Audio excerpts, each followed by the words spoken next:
Um, I'm really pleased to welcome Professor Jill Manthorpe to join us this afternoon.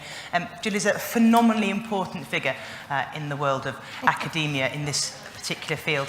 In fact, the report that you heard referenced earlier around the state of evidence in this country and what's effective in social work was co-authored by Jill. So we're very, very lucky to have her, and thank you for spending some of your, I know, very precious time with us. It seemed really important not just to consider the workforce element of the whole of what we discussed today, but to do that in a strengths-based way. It's very easy, I think, to dip into what the workforce can't do. And sometimes you might be forgiven for thinking that national policy was based on a deficit model of workforce understanding, something that Jill and others work passionately to try and subvert. So I'll hand over to you, Jill. Thank you very much. Great. Thanks ever so much. And afternoon, everyone. It's a great pleasure to be here on what nearly might be a sunny Birmingham. It's so great, isn't it, to actually think that spring has sprung. So welcome. And I always start off my presentations by saying thank you to everybody in this room who either has in the past or will do or is currently helping with research. Because one of the things about social care and social work research is that we can't do it without your cooperation. And I'm pretty aware that there will be people in this room who filled in what seemed like an endless survey or have been interviewed and asked some really daft questions. But they're all really helpful, because if we can't do research with people, then research is done about people, and that usually lends itself to arrant nonsense. So we're really grateful, and we will be doing more studies, continue to do more studies. I've got a very, very exciting study just started on gambling, which I don't know whether or not you're... I felt I could have interviewed everybody in Birmingham Station today, because there were hordes of people clearly going off to have a bit of a flutter. But I'm interested in social work and social care and gambling, not because we want to do it, because we haven't got any money, but because in addition to things like addictions and substance misuse, when you scratch the surface, you do realise that people are coming across. Gambling is a very, very major thing at the moment, not only in Cheltenham, but everywhere. You do realise that there are increasing number of cases, I would predict, whereby you are going to come across people who, for instance, are finding it very difficult to live in their supported housing and pay the rent, or for whom their relatives have suddenly moved in and what is technically and academically called cuckooing, taken over their home because everybody else has slung them out because of a sort of gambling problem. So while everybody likes to gamble, well, quite a few people like to gamble, and it's a big industry in places like Birmingham and in wherever people come from, there are ways in which social care and social work often have to think on the dark side, don't they, and get to grips with new social problems. And as I said, I do quite a lot of things in social work at the moment, and one of the things is also being involved in the Social Work History Network. So when you hear the things like strengths-based social work and asset-based social work, you suddenly think, oh, well, am I back in, Men from Mars or whatever that crime programme was, hearing the same things again? One of these days, you realise that 20 or 30 years' time from now, people will be sitting in a place like this, newly done up, and they'll say, personalisation, that's a jolly good idea. Why didn't we do that?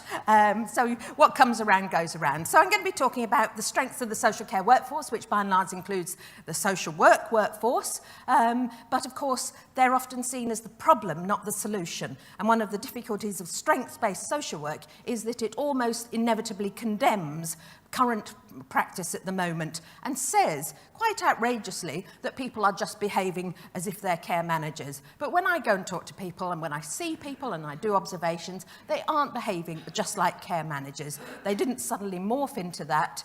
They brought a lot of their history with it. And indeed, to be that sort of robot-like care manager probably doesn't work in any agency that you and I will ever come across.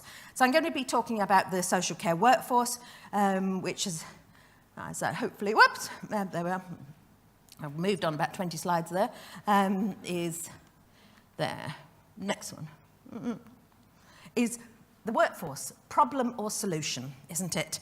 And you're never quite sure. And indeed, lots of people like to see the social care workforce and the social work workforce as the problem. There's a lot of catastrophizing around the social care workforce, that where are we going to find these people, what is the, the world's going to end and everything like that, because we haven't got enough people working in social care. That is a drum that is loudly heard.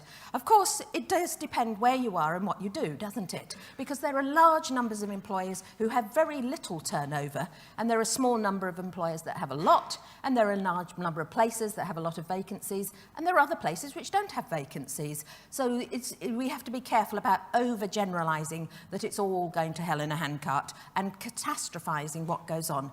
Most people we know like to work in social care, not because they want to make vast amounts of money, it's because they want a job with meaning, and that's why they do it. That's what, when I was doing social work admissions, that's what people said. I don't want to be a social worker to write memos, to fill in assessments, and to do care, and to do budgeting, although that's, of course, what a lot of people end up doing. They want to make a difference in the lives of people they work with and the communities in which they live or are going to work and going to come. So quite a lot of overgeneralisations around social care workforce and indeed social workers. And I've been around in social work education for a long time, and I've heard employers like at events like this stand up and say, in effect, my social workers are illiterate. And I think that's absolutely scandalous, and really we shouldn't stand for it, and the leaders of the profession shouldn't stand for it. Clearly, some of us have got spelling problems, but a lot of people are dyslexic. But the order in which the profession itself needs to respect its members is something that you don't hear said by other professions. And I'm not going to talk about the medical model as in the way we talked about it this morning, but just to say you very rarely get doctors saying, oh, well, quite a lot of us doctors are illiterate or anything like that. You keep that in-house, even if that's what you truly feel. And the last one is to say that we do rely a lot on anecdote, don't we? And we always think about the last person we met, or the last person who somebody told us that they'd met. And we probably need to sharpen up and say, and do that challenge. Social workers haven't got education. Some of them haven't even got A-levels. Well, that's probably because a lot of them didn't do A-levels, and they did something else. So just being that little bit more challenge, a little bit more savvy towards the profession, I think does it so good. And I'm one for making some comparisons, and I think sometimes think about how OTs manage the world and manage their image and manage their profession. Now, you probably don't know, and you probably aren't the slightest bit interested, that the College of OTs is going to become a royal college. And they think that's the way to go. I don't think the College of Social Workers, if it did exist, would want to be a royal college. But you can just get the drift about how they're positioning themselves locally. And think about how your OTs wear badges, quite a lot of them saying, I'm a member of the OT college or whatever like that. Great sense of pride in their profession. And they've hung on in there despite their very small numbers, which sometimes we don't fully recognise. So, strengths-based characteristic. You probably recognise this seal. He or she is going to solve all the problems of social care. It's a seal which is going to be the answer to everybody's loneliness, seal-induced therapy. Everybody will be able to find the seal that can do its hoovering and do things like that.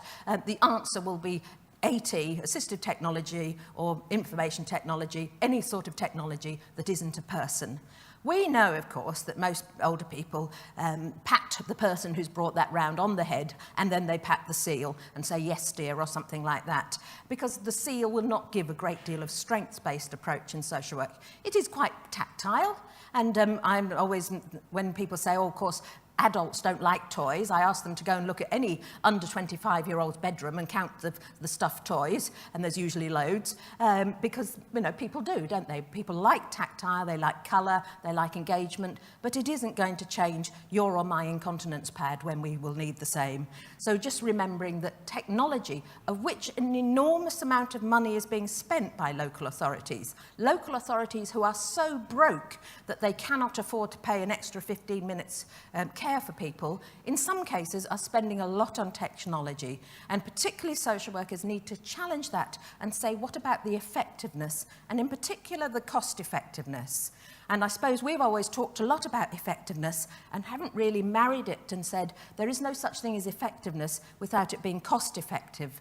what is the evidence that all these millions being spent on this is really making a difference to the people whose interests we have at our hearts.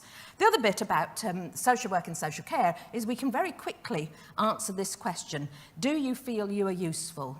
And probably the useful-ometer is quite high in this room. Occasionally you don't, you've had a terrible day, and particularly car parking's gone wrong if you're in a place where there's car parking, which I think is the big threshold of despair at the moment. But in terms of usefulness, most people working in human services do feel useful. And that is a job which we need to hang on to. And indeed, it does attract people who do not feel useful, like people who work in banks or anything like that. When I've talked to frontline students and think ahead students, some of them come from professions and say that they have come from places where they did not feel useful. But being useful in social care and social work is preeminently what people do. And of course, this job will last. There's now being repeated a list of jobs that are not going to make it for your children, my children, or our grandchildren, because those jobs will go. They're the old jobs like gas lamp fitters and things like that that went out in the 20th century. In the 21st century, there will be lots of jobs that don't exist anymore. Social work is never on that list, or if it is, it's right down the bottom. There are lots of jobs that will go, and this type of work won't go. So hang on in there before everybody else starts to crowd the area.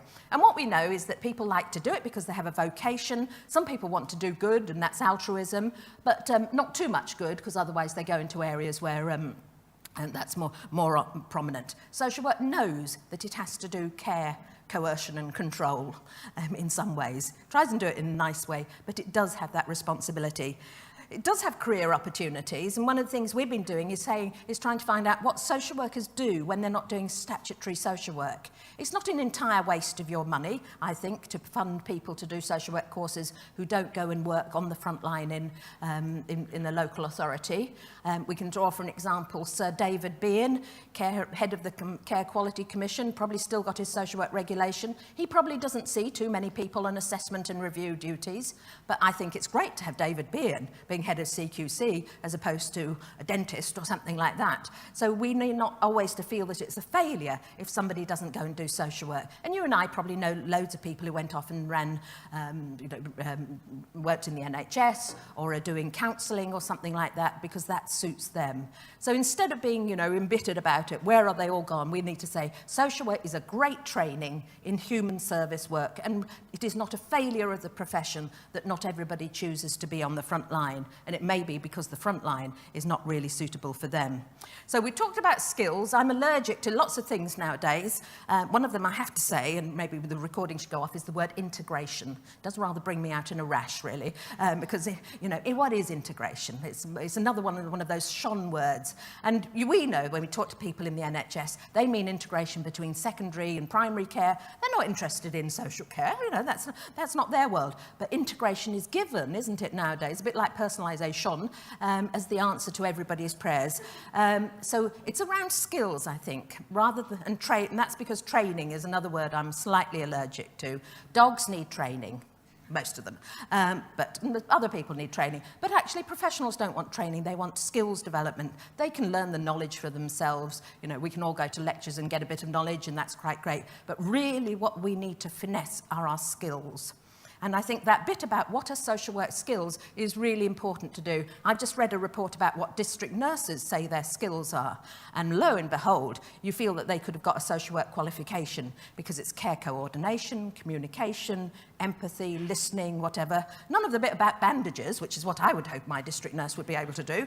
But, their skills are all that sort of thing, and they don't half overlap with social work. So we either need to we need to say and articulate what our skills are. And they cannot be, we're good communicators, because the seal is going to be a good communicator. We need to get that a little bit more spartaned up. And that's why occasionally I lapse into language which really does bring me out in another rash, which is to talk about things like psychosocial interventions. I think psychosocial is a great word. Just use it a little bit more often and see how people think, ooh, that's quite important, isn't it? You're talking about going to see somebody and having a conversation, but you say, and of course it was a very important psychosocial intervention. my conversation. Wow, that's a prom, that's an outcome, whatever. So psychosocial interventions. It's a bit like most things. You can put the hyphen where you like.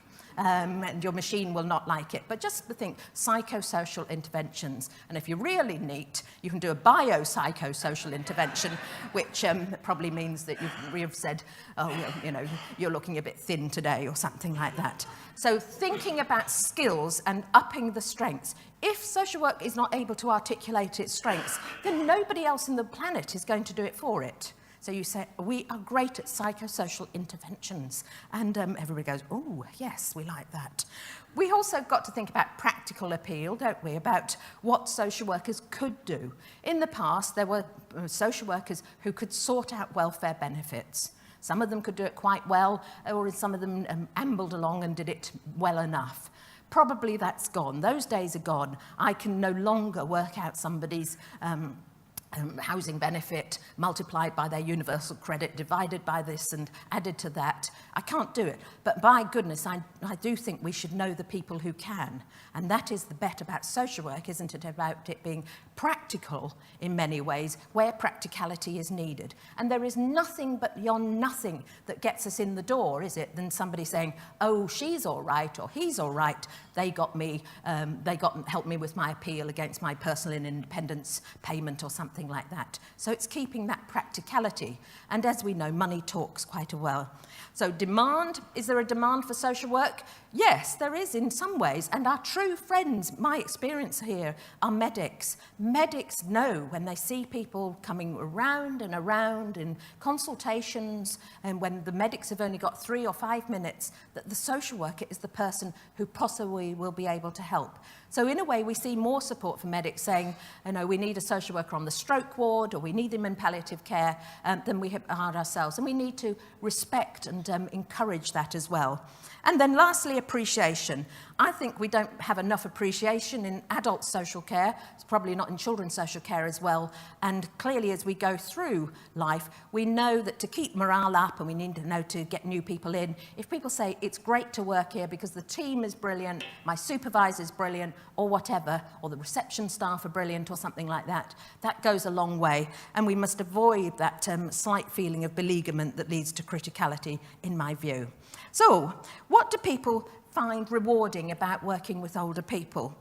We don't often hear that said and articulated, do we, about older people? What is it that gets people going? There are people who have specialised for a long time in older people's social work, but there aren't many of them. Increasingly, they will work with more older people, either because the older people are carers or because that's the majority of our population. And probably we need also to articulate why working with older people is so rewarding. And that is, I suppose, that your intervention counts then. They can't go away and have another 10 years to think about it. You're possibly the last person who's going to be able to do something about a certain problem. So it really makes a difference. And it makes a difference to people's lives, but also the ripple effect around them. You and I know that people will talk about, for decades, about how awful it was when their mum or dad died or something like that. They'll stay with people a long time. People will talk about how they wanted to be reunited with family members where there's been enormous estrangement. Generally in social work, we're dealing with people where there have been real problems in families, and a social worker who can broker that will make a difference not only to that moment, but to the moment of everybody's life in that who do you think you are network, won't it? So it's there. It's also interesting. Older people, some of them are awful, but they probably have really interesting stories because of it. Others of them have lived in times and moments that we will only see echoed in television or anything like that. So what seems to help people get things out of older people are being able to relate it to themselves, their future selves, being able to relate it to the wider society they live in, being able to relate it to literature, drama, theatre, sport, or anything like that. And one of the most interesting things I used to do on times when I suppose we were all supposedly learning about competencies is on a social work programme, is we'd all choose a book and talk about it, a novel. The novel we chose, and it shows you how old we are, I'm afraid, was Have the Men Had Enough? Has anybody read that? which was revelatory by Margaret Forster in the 1980s, probably. Nowadays, I talk to people and they say, oh yes, I've just read this book about it, and it's called Dear Elizabeth or something like that. It's got Elizabeth in the title, and it's about a woman with, so somebody's nodding there. And it's a really great story of somebody with dementia who thinks she's seen something, and everybody says, oh, what do you know, you've got dementia type of thing. But it's really great. And we can learn a lot, and we can learn about working with older people through there, rather than having to do it in a more intellectual way. So drama, theatre, whatever gets you is great in that respect. And we can and there is a very good list going around about social work and novels and book group, a social work book group. Here's the rough workforce equation. This is what we work on, and there are slightly American terms. One of them is called emotional exhaustion, and you're probably very aware of that, aren't you? It's often known as burnout. Burnout is what you and I can recognise, even if we can't quantify it or give you the chemical formula of it or anything like that. We know when people are getting burned out, whether it's our supervisor, whether it's the student, whether it's somebody in admin or somebody in finance, people do get burned out. It is high risk in social work to have burnout. And the reason why everybody is still there is because they get the rewards, which are personal accomplishment. That is the feeling, personal accomplishment, that you have made that difference. Even if things didn't go well, you made that effort, you made the difference. And the equation is when one doesn't match the other. And particularly, burnout can happen in depersonalization, where you start to talk about the bed blocker or anything like that, or yet another thing. And we try and balance those and try and also to get on the radar, and that, I suppose, is the job of middle management and supervisors, about how to really make sure that people are getting the personal accomplishment, but also you can spot when people are getting burned out. And we probably have a sense that when people aren't turning up, when people aren't mucking in the team, when people are disengaging, all those sort of things, when their notes are slightly adrift and so on, you need to look out for. Those are the alarm systems that start off around depersonalization and emotional exhaustion. So how do older people and their carers affect them? Well, we know that you working in adult services, you are less likely to get compliments than in many other services. Social work is not a big compliment field, is it? But the reason, what we have to do then, is do it among ourselves. So it's about what people in social care are doing, particularly in places like care homes now, is going on the floor and saying to somebody, you did a really good job. I could see how you had to button your lip when that person was abusive to you. You did that really well. We will not get the showers of cakes and chocolates that midwives get and things like that. We will have to build that from ourselves. Older people and carers sometimes won't be able to do that. We know that, for example, in care homes, over 70% of people have got dementia, and we will have to grab that smile or that slight gesture and interpret it as we will.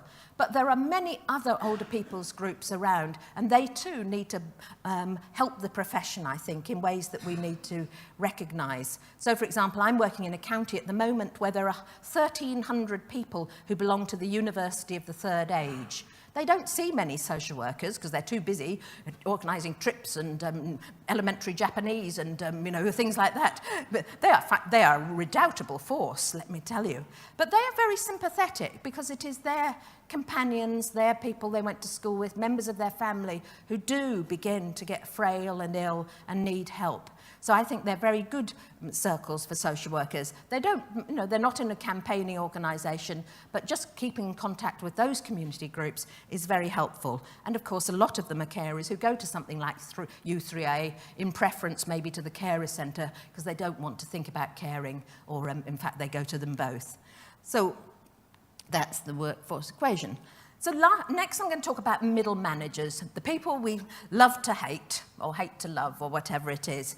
And my research across the years has shown how difficult it is to be a middle manager in social work. You get promoted very quickly in some areas, so it's great. You've done your AYRC, and before you know it, you're off in the managerial level. If you're in the NHS, you're suddenly slotted into a band 7 or something like that, and you think, wow, that's great. But nobody tells you what it is like to be a middle manager. And our work on middle managers shows that a lot of them have to do ordinary local authority training, which is very good because it is about how the system works, but it doesn't necessarily do about how do you manage social workers who want to be independent practitioners, let alone those who are the other relationships in that area. So it is difficult being a middle manager. We know that middle managers stick at it if they have qualities such as building links horizontally rather than vertically. So they talk to other middle managers, and that gets them through. And my experience is that middle managers make things happen. I don't think adult safeguarding would be where it was today if it hadn't been for middle managers sticking in there before it was popular in terms of professional practice. And the same to do with a whole host of other things, making safeguarding personal or something like that. It's been middle managers who've driven that through in most areas. Yes, so they've got, it's a hidden world in social work, a hidden world in social care.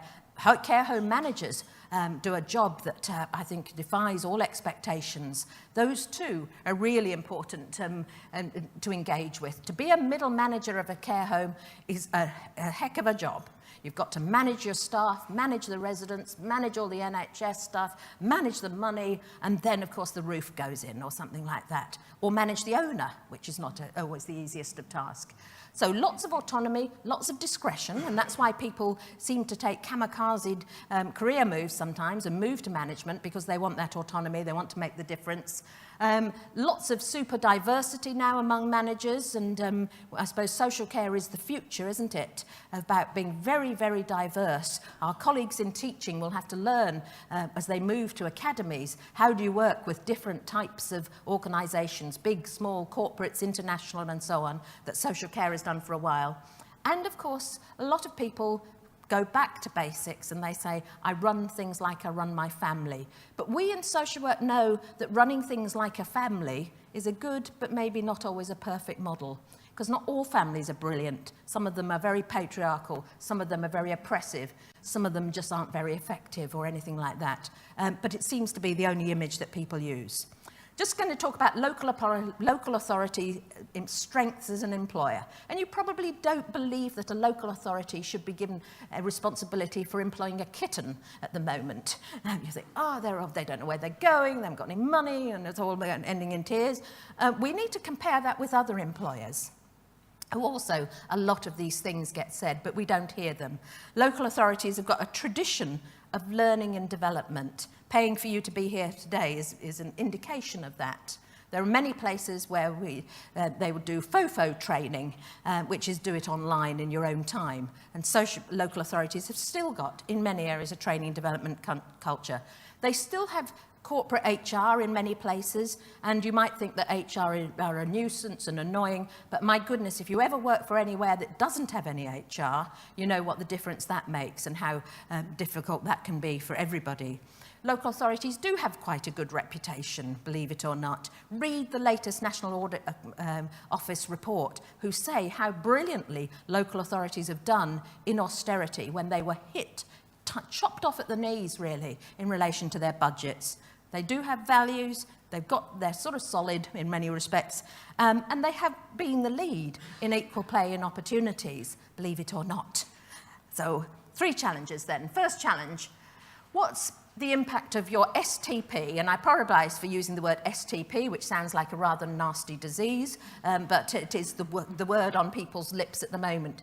I know that probably here nobody has read the STP because you've got a life, but we do need to know what STPs are meaning for our area because they will be the markers on the sand. It's the documents which are taking forward the 5-year forward view to a little sort of 2.5-year forward view, and we need to know what they say because it will alter how things work locally.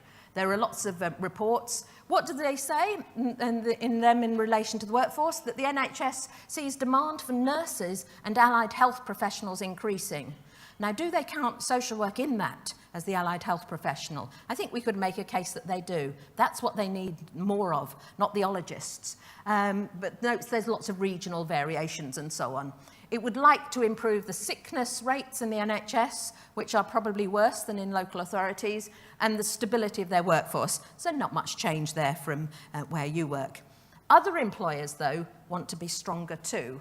And here's an example for what the NHS wants. It wants to have more nurses. It wants to have in once these variations and so on, as I said before.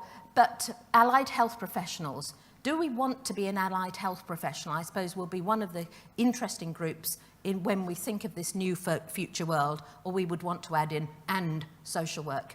So moving on, challenge 2, preparing for Brexit. You probably have got your passport from Ireland or Moldova or wherever it is, you've been able to get it and off you're going to go.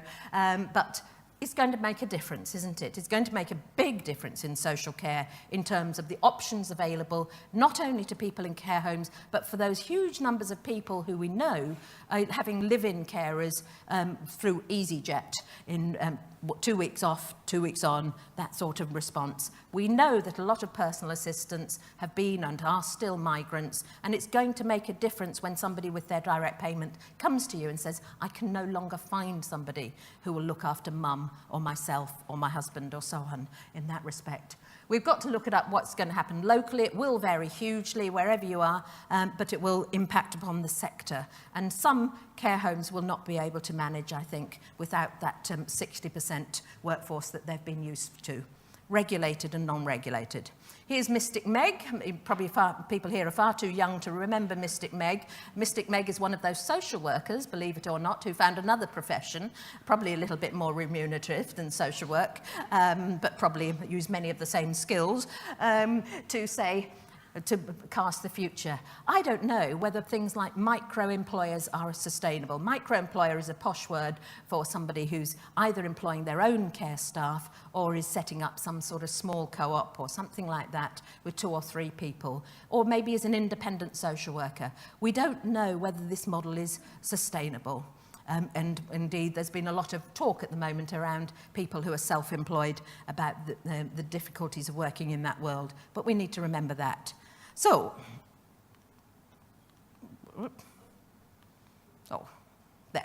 So, just some questions then about describing the work. What do people say is an intervention when working with older people? It's a conversation, but maybe that gets constructed. And just again, going over that point, think and describe in a little bit more detail or a little bit wider conceptually about what it is that people are having to do. Somebody who says, went to have a chat with, is maybe exactly what you did, but being a little bit more analytical about how that would reflect the strengths-based world that we're into now. Intervention and productivity. Productivity is a word which sort of might send shudders down you, but you need to be able to say it is more productive having me as a social worker going to talk to somebody than it's sending in that seal. The seal is, will be cosy, but it maybe doesn't get that right information at the right time. And that continual drumbeat that the NHS is supporting, which is send your skilled people to the front line. Don't send the news, the students or whatever. Keep your experienced people on the front line is something I think goes with social work values. And we need to know what training does there. So here, for an example, is an intervention, which means it was something people did and they talked about it, called START for people with dementia, which adapted communication and dementia care mapping and made a provable, a productive difference to carers' lives. And you and I can do that with a little bit of training quite easily. So I've got 2 questions for the tabletop, most of which have now disappeared. Question 1, and this is how we're going to do the interaction bit before, I think, tea, isn't it, next time, is to what we can do about keeping an older workforce. Some people in this room have got several decades before they turn to be the older workforce. They're going to retire at 95 because that is the age that it will be by then. For some of us, it might be a little bit longer, but we need to think, how are we going to retain older workers? Because if we lose older workers in any human profession, community nursing being one, but same with GPs, same with social workers, then that is a big loss to the profession, particularly because people in social work have often come in late after bringing up kids or they've had a break or something like that. So we've got to keep people in and on the front line. And you and I don't know that in child protection, your shelf life is not very long. How are we going to keep older social workers in the nicest sense of the word? And because possibly they've got strengths. And my second question to the tables, and you can probably just choose one of those, if you were going to write a workforce strategy for the Department of Health, what would you want in it? What would you want a strategy, which is a posh word for a plan, what do you want them to say about social work? Because if we don't start to feed up these ideas, they'll make it up as they go along, and that would be probably to our own response. So I'll leave those questions floating up there, the one on older workers and the one on having a social workforce strategy. And what we're suggesting is that people talk on their tables for about five or so minutes. Is that 10 minutes or so? You can probably address both questions. If there's not enough people on the table, then move to another one, and then we'll come back and just have a brief feedback, and then there's the promised cup of tea. Thank you. Okay, shall we come back together?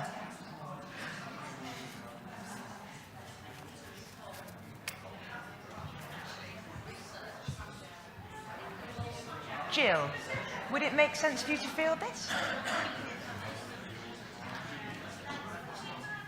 Just thought you... Great, so thanks for that. It's been really good to hear some people's views. We had a wide-ranging discussion. That means we didn't keep to the point, probably. But you know what the euphemism for that is. So we don't want to pick on tables because that's very oppressive. So what would people like to do to feedback? Does anybody want to... should we do question 1 first, which is about older workers? And of course, old is always 10 years older than you are. That's what you learn. Is that not right, Alison? You learn when you're working with older people. They're always, you know, there's always an 80-year-old who says, "Oh, I've come to help the old people," and then you know who that means. So let's have a think about. This is an area in which social workers hemorrhage staff. Really, is people have got out early because they've just had it in many cases, or they've not been encouraged. It's a push and pull factor sometimes. Anybody got anything they want to say about older social work, which you might all aspire to be? How would you keep them? Yeah, somebody there? Hang on, there's a mic just coming. Oh, sorry. We were talking about that on this table in relation to more flexible, sort of later career options, and also around using people's experience to mentor and support colleagues, maybe away from the front line, but in a more supervisory way, so just having a bit more flexibility in the system, and not letting those people losing that knowledge and experience, basically. Yeah, yes, the all or nothing thing. We know that one of the key things with all professionals, not just social work, is when somebody comes home back from the office or back from a visit and comes home to a partner who says, "I'm retired, why are you doing this? You're wearing yourself out, you're very distressed." So it's really enabling that person to say, "Yeah, I'm stressed today, but actually, I've got the next 3 days off, or I must meet my students in the park," or something like that. So that flexibility. Local authorities have been slow to be flexible, partly because they have got all these terms and conditions, but not a lot of other employers have been flexible either. And it is difficult. If you are a middle manager, you have to keep the rota and the phones opening. We're going to be 24/7 service soon, isn't it, like the NHS? People have got to be there in the twilight and dawn shift, so not an easy thing for it all to add up. Anybody else want to talk about older workforce? Say with that. All of whom are average age about 13, as far as I can see from here. That's my eyes going. I think I'm spokesman. On this table, we sort of came up with some ideas of why we thought people might be leaving, but actually, it might be better if the older workforce themselves, if I can use that term, were actually formed some sort of working group or some sort of thing where they could sort of tell us not me obviously, but the people making the decisions why they feel they can't leave and what they would like to see in order to keep them here. We could talk about IT systems and frustrations of the same models of working coming around sort of 10 years later called something else, personalisation or some other word that they're going to use in, like you said, 20 years' time. And of course, the environment is building that out, isn't it? I think the person who invented hot desking and open planned offices, I hope they're not here, because really that those conversations, corridor conversations or whatever that you're talking about, people solving their own problems, are not aided by people who, when I go to places, they say, I feel like a trolley dolly. I'm carting my files, looking down the corridor, and I'll have to go and sit with environmental health because there's nowhere in social work or anything like that left. So I think that's a very good bit about how do you bring back those informal discussions that clearly are a peer support group, aren't they, in many ways? And you were going to say something else? Oh, just in terms of the hot desking in our office, we're part of the integrated discharge service, as they like to call us. And I don't know if there was a general thing, but all the teams have basically taken a few desks themselves. And we're all in sort of non-ward offices where we all just have our desks and our our teams. So we're not sort of sitting next to other agencies. We have 10 desks of which to choose, and we all get in there, and I think other teams do it as well. But it sounds like a few other people are having. So that is difficult, isn't it, that environment? And the people who say to me, if I want to be quiet, I go and sit in my car to write my notes. Has anybody done that? Or if I want to go and talk to somebody, we can't go to a hub because everybody can see people crying or anything like that. It's a hard area to do, the design, isn't it? Anybody else want to pick up on the older workforce? We've mentioned it in terms of emotion and sort of mental health. Anybody want to talk about the physicality of social work? Because it is a bodily experience, isn't it? It's your bodies that are doing the work. Or anybody want to say what physically might be helpful? We talked here about, sorry. Yep, we can hear. Here? I didn't know whether somebody else was going to speak. We talked here about managers supporting their older, well, not just older, but all of the workforce really in terms of flexibility. So if you started work an hour later and you worked an hour later, it meant you could go to the gym before you came to work, so you could keep yourself in good physical health, to keep yourself in the workforce into later life. I've just had that discussion this week with my senior practitioner and my manager, because that's something I'm interested in doing on a Tuesday and Thursday morning. Initially, the response was, well, we've got different personalities in the team and we have to manage the service, so we have to have a blanket approach around using flexi time, etc. But they've now agreed, because I've had some physical health problems, they've now agreed it on a 3-month trial basis, and then we'll reconvene at the beginning of June to see whether it's working for me or it's working for the team. But I felt that it would make me more flexible, because then at 5 o'clock when something comes in, I won't think, well, I've got to dash and get to the gym to keep myself healthy. I can pick up that visit. I'll go out and see that person in crisis, even if it's going to take me into the late evening. And that's a great example, isn't it, about, it has to be two-way flexibility and giving managers the confidence to do that, because they're the ones who feel that they're going to be clobbered if things don't get done. So great experience that, and we can build those experiences and talk about them if people are finding they're in very sort of present, they have to be present all the time. And a number of social workers I've worked with who I've observed, and they come into the office and they say, oh yes, I'll just catch up. And I found they've been doing their emails at home before they got to the office, and then they go to the office and catch up with the replies that they did when they were driving in or something like that. So your work-life balance can be affected by that. It probably is very efficient rather than sitting in traffic to do emails, but employers need to recognise you were working, if you were working at 7 o'clock, and take that into account. And last bit on older workers. Even if you're 13, you are going to be an older worker soon. Yeah, lady there. I say this with humour. I mean, hot desking as an older worker isn't necessarily a problem, because your often sleep patterns are a bit askew. So you're actually the first often in the office, and you're there early, so you get whichever table you want. The one I would like is a small kip in the afternoon. Actually, is the one that would help me. 2 o'clock meetings, I have to really work at trying to stay awake. As soon as by about 2:30, I'm ready to fall asleep and have to really nudge myself awake to make it through. Then I can manage again, but it's just, so with the the nursing mothers or the pregnant women, if there was just somewhere where you could go and have a little quiet time, I would be really grateful for that. The siesta moment, I think, yes. Lady there? Hang on. Yeah. Thank you.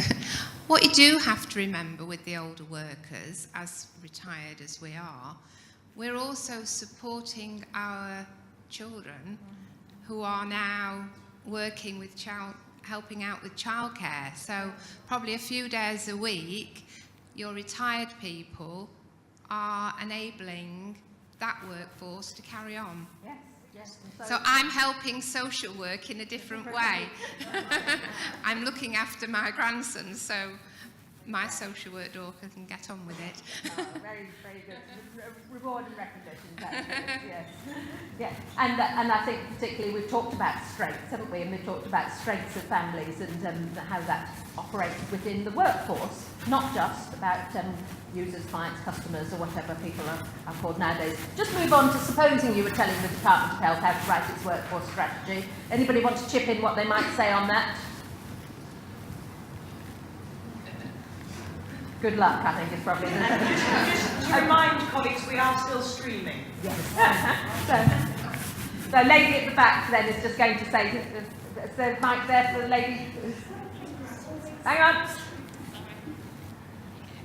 Hi. One thing that's always puzzled me, why do every single local authority work differently? Why can't we use the best model, like these guys, and Bristol adapt Camden? Because I am now thinking of relocating, because I'm going to bail out a sinking ship. I would like somebody, a strategy. Why can't we all work the same?